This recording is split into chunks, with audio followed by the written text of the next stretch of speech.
Hi, my name is Debbie Kim Morikawa, and I'm the owner of Gym Guys. We're an in-home personal training and mobile fitness franchise. We're glad to be here today to continue our two-part series on foundational fitness. We're looking at foundational principles that will help you have better posture and movement mechanics so that you'll be safer when you're doing your everyday activities or an exercise program. So again, I have Nina Camacho with me today. She's one of our fitness coaches, and she's going to be our model. So in the last segment, we talked about how to find what your good neutral posture is, and we're just going to review that. We started out with the feet, getting into that three-point stance or tripod position where the weight is evenly distributed over the 3 points of your feet. Nina, can you show them those 3 points? 1, 2, 3. Okay. So her weight is going to be evenly distributed. She's going to try to keep her ankles straight, up and down, as opposed to being inside or out. And then we're going to go up, make sure that her knees are loose, her hips are balanced. She had to push down her shoulder because her shoulder tended to be a little bit higher. Thumbs facing forward, so she wants to externally rotate her at the shoulders and then relax her hands, okay, without pushing out her chest. So her chest needs to be relaxed. Good. And then we're looking to make sure that her ears are over her shoulders. So from the side view, let's give her a profile. So from the side view, what we're looking at is making sure that from the ankles, through the hips, through the shoulders, the ears, they're all stacked on top of each other, that she has a neutral curve. So she tends to have a really big arch here. I don't know if you can go ahead and put your arms forward. You can see she tends to, you're flattening it out now. Okay, go ahead and just stand naturally. So she tends to have kind of a big arch in here. So what we want her to do is kind of flatten that out just a little, all right? Good, okay? And again, trying to keep her weight balanced. Good, okay? And then in this position, once she finds her neutral, what she's gonna do is she's gonna take a quick sniff. And what that does is that braces her core, both front and back. So she's gonna tighten up the core in here. And that's the position that she needs to hold when she does her different activities, whether it's exercise or things around the house. So she needs to memorize that position so that even though you can turn forward and even though she moves around and does other things, when I ask her, get into your neutral, she'll be able to get back into that neutral. Everything will be aligned, knees are loose, she's good. Okay, so what we're going to be covering today are exercises that will help to reinforce those muscles that need to hold you into good posture. So those are static muscles, meaning that we're going to be holding static positions, meaning that they have to hold you there for a period of time. So it's not about doing multiple repetitions, it's about holding positions.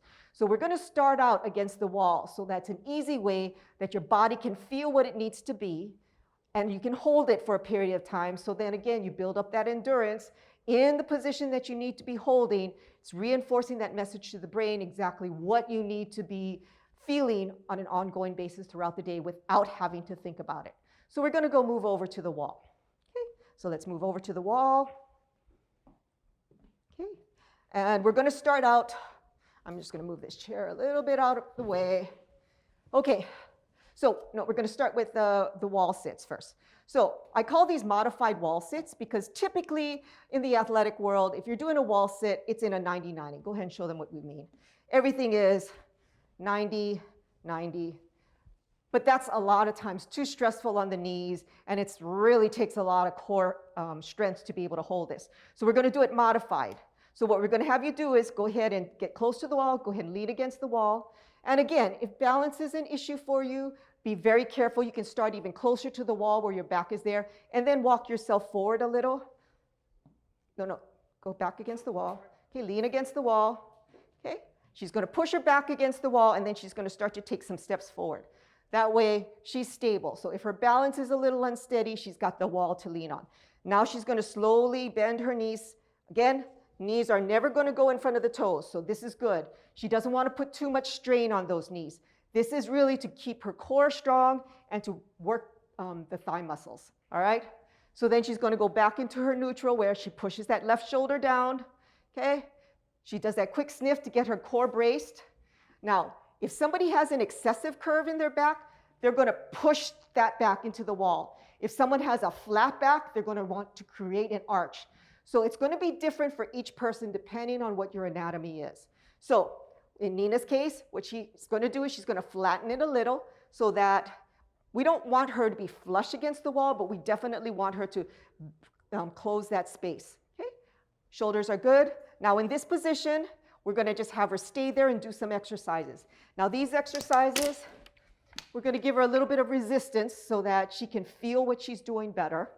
You can just get 2 water bottles. You can get 2 cans of soup, so long as they're equal weights. Okay?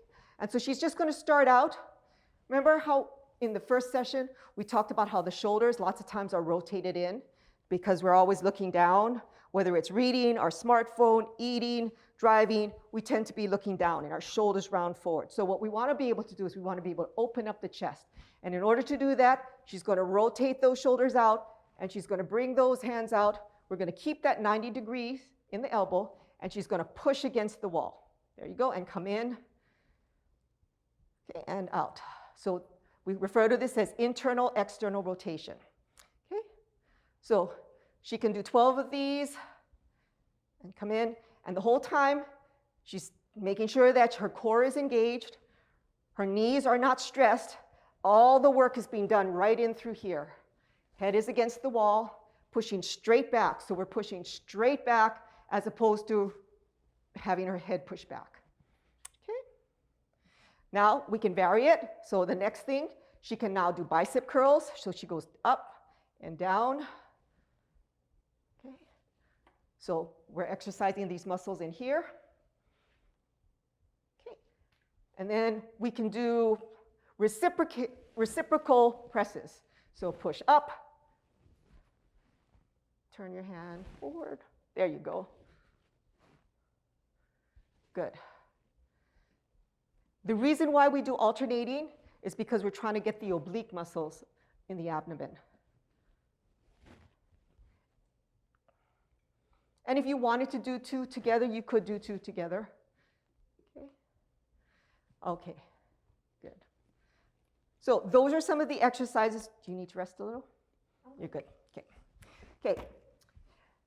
The other thing that we can do is, let's say that she couldn't get her arms all the way up. She has some restriction in there.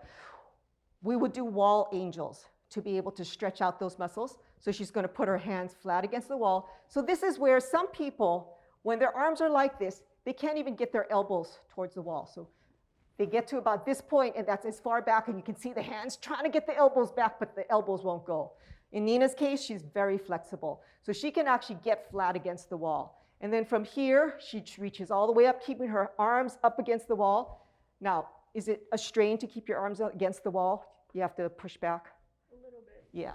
So she's very flexible, but even for Nina, it's hard. So this is a very tough exercise to do, but it's a really good one to try to stretch out the chest muscles and the triceps going up. Okay. Good. All the way up. There you go. Good. And come down. Okay. So we call those wall angels. Okay. So you can put your arms down. With the exercises that you can stand up, that we were doing just now, this is all about opening up the chest, getting the shoulders into that unrounded position, and strengthening the core as well as the legs in through here. Okay? Now let's turn and face the wall. We're going to be doing wall push-ups. 2 reasons for doing wall push-ups. It's a good way to strengthen your arms, so we usually start out with arms distance apart.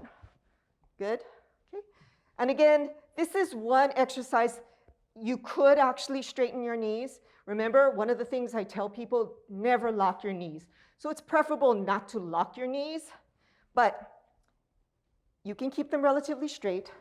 And then what she's going to do is she's going to pretend like her body's a board, and she's just going to lower herself towards the wall and push herself back up again. Okay? So the way you know the positioning of your arms, usually put your arms out to the side and have them parallel to the ground. Or whatever's comfortable for you. Okay? So this is, again, engaging your core, opening your chest up, as well as strengthening your triceps. But the other thing that is really important is looking at the mobility in the ankles. All right? So if she goes forward, If she doesn't have enough mobility in through here, what you're going to see is her heel will come up off the ground. So you see how there's a space here? That means that she can't get her foot up enough. So as she goes forward, because she can't get that foot up, her heel comes off the ground. If that's the case, there's an exercise we can do to get her closer to the wall, because a lot of our seniors actually have a problem with getting their foot up, and that's an important movement for walking.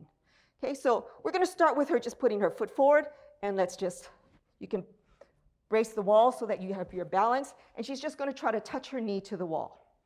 Okay, so she does that pretty well. Then she's going to move her foot back a little. Okay, and now go ahead and try and touch the knee. So now she can actually feel it, and you can kind of see the back of her heel kind of coming up just a little when she wasn't thinking about it. So that's probably her limit. If she were to go farther away, it would be a lot more effort for her to keep her heel down. But what that does is, again, that helps to get that dorsiflexion. I'm going to switch sides, or Okay. yeah, go ahead and do your left side. Do the left side. Yeah. Okay. Far away. And a lot of times what happens is people are more flexible on one side than the other. So we ask people to just kind of do both sides when we're doing things like this, and just seeing, is there any difference on either side for you? Yes, there is. There is. Okay. Easier on the left side. Okay, so, and again, remember when we had her standing in the first segment, we noticed that there was a discrepancy. Her left side comes down. So she's down on this side a little bit more, and it's easier for her to get to the wall. Okay, so those are the things that you can do against a wall. Now we're going to do some things in a chair. So basically, go ahead and sit down, rest.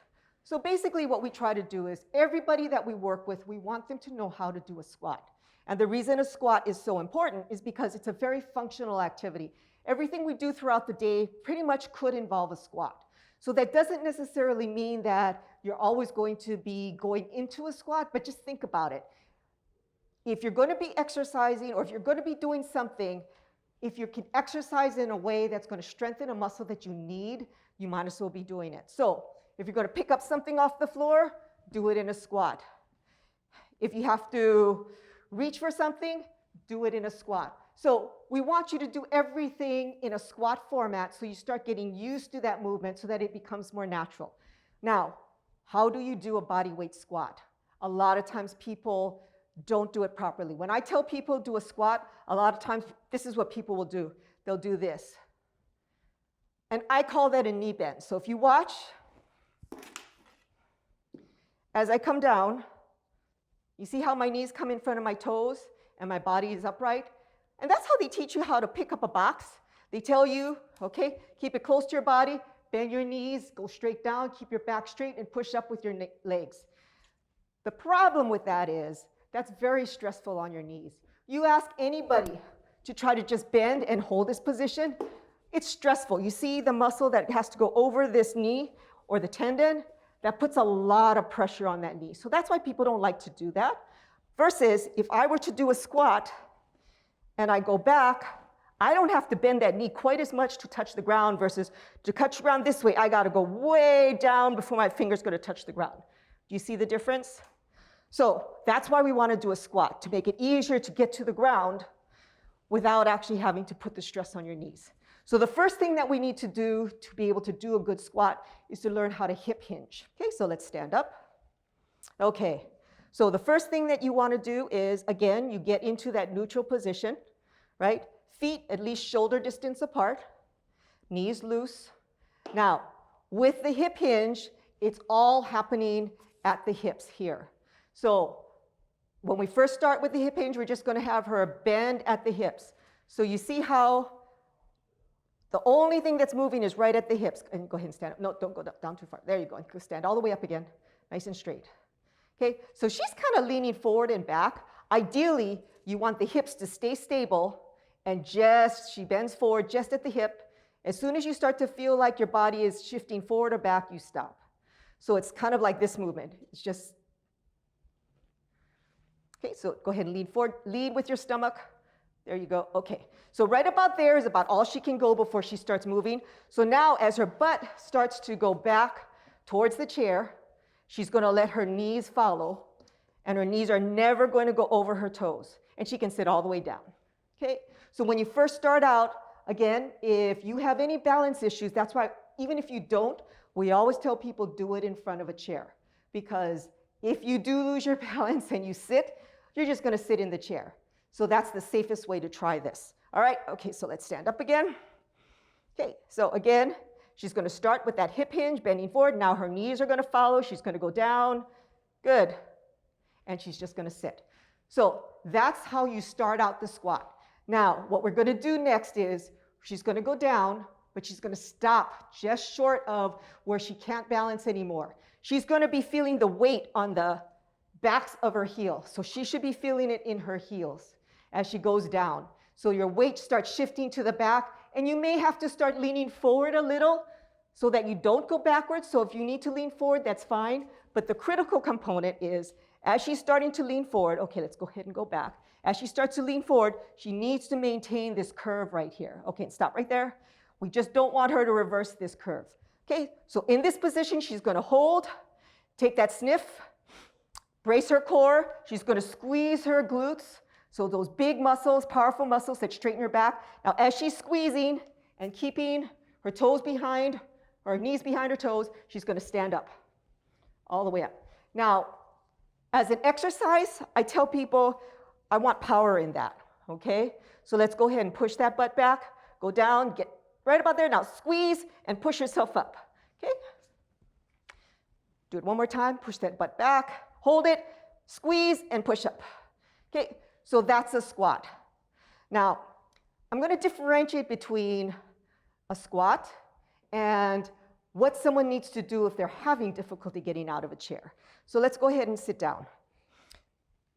Go ahead and sit back in the chair. So you know that a lot of times when you see older people who have difficulty getting up out of the chair, they put their hand in front and they're trying to get themselves up. They're grabbing things and they're trying to use something to leverage getting up, right? The reason for that is because when you're in this seated position, all the weight is behind. So if I didn't let her come forward, so I want you to stand up, but I don't want you to come any more far forward than this ruler. So let's go ahead and try to stand. She's going to go backwards, okay? As strong as she is, she falls backwards. But if she were to just lean forward, she can get up. But that's still not easy, right? Now, go ahead and sit down. But now, if I tell her to just put your feet back, okay? Now, let's bring your over your, it's so much easier for her to get up. Now she just pops up. So if you're a senior or anybody who's having difficulty getting out of a chair, not an exercise, but a technique to make it easier, is just make sure that your feet are behind your knees. So this is not how you would exercise, but this is how you would get out of a chair more easily where you have better leveraging. Then you're going to lean forward and then stand up. So Nina's really tall, so she has long legs. For us short Japanese people, go ahead and sit down. Okay, I would ask her to move forward in the chair so that her hips are right about here. Then her feet can go way back. Now she doesn't even have to lean forward very much, and she can just stand right up. Okay? So that's just a technique to make this a little bit easier. I always like to make the distinction because one, I make the distinction with not a knee bend, it's a squat where we're going backwards. And then when getting up from a chair, normally in a squat, we tell you, you don't want your knees coming over your toes. But if you can't stand up without help, then definitely put your feet behind your toes, get your weight over your feet, then all you have to do is stand in order to get upright, and it makes it a lot easier. Okay, so that's a body weight squat. Now the reason why body weight squats are really important to us is because we want you to be able to pick things up off the ground easily, or maybe even get up from the ground, right? So let's go ahead and stand up.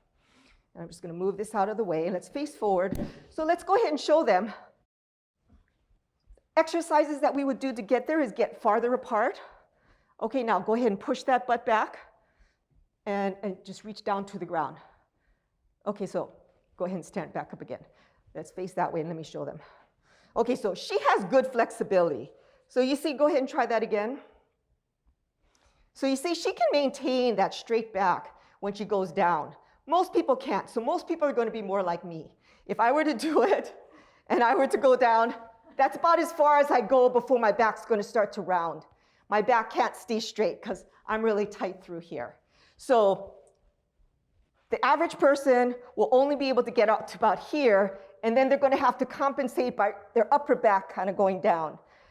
So we're going to practice this, getting farther and farther apart, stretching out those muscles so that she can come down and touch the ground without hardly bending her knees, right? So let's go down. Without bending the knees? Well, without getting your knees like this. Oh, okay. Yeah. So you see, there's not much of an angle. Go ahead and face forward again. I mean, to the side, that way. Okay. So if she were to go straight down with a knee bend, let's go ahead and just bend like you're, yeah, just go straight down. You see how much of a bend there is here for her to touch the ground? Go ahead and reach and touch the ground. That's how much she has to bend in order to get to the ground. Okay, let's go ahead and stand up. Let's take a little bit of a wider stance. Okay, push the butt back. Okay, now try to touch the ground. Now you see, not as much of an angle there. So it's a lot easier and safer to get to the ground, whether it's picking something up or a lot of times what I tell people is, and I learned this from my mom, this is how she gets up off the ground. She actually, from the ground, she'll get up and then push herself up and gets up that way. I never realized that, but that's actually a technique versus some people don't have the strength to actually push up on one leg to get up. This way you have two legs. So again, depending on what your strengths and weaknesses are, it's going to vary for different people. But this is all about functional movement patterns, understanding what your body does. So the purpose, again, of today's session was to really teach you how to get into your neutral. And then we did some exercises that are much more functional, where you can do them at home to help reinforce those muscles in your body to hold that posture, so that when you're doing exercise or any kind of activity around the home, that you are actually able to maintain good posture, protect your body, protect your joints, protect your muscles, so there's less risk of injury, less risk of pain and dysfunction as you age. Okay, so thank you, Nina, for being here as my model today. I'm Debbie Kim Morikawa with Gym Guys.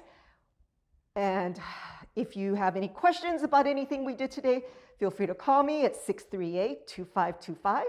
And again, just remember, always be mindful of your posture and just make sure that you're moving in the right way throughout the day. Thank you.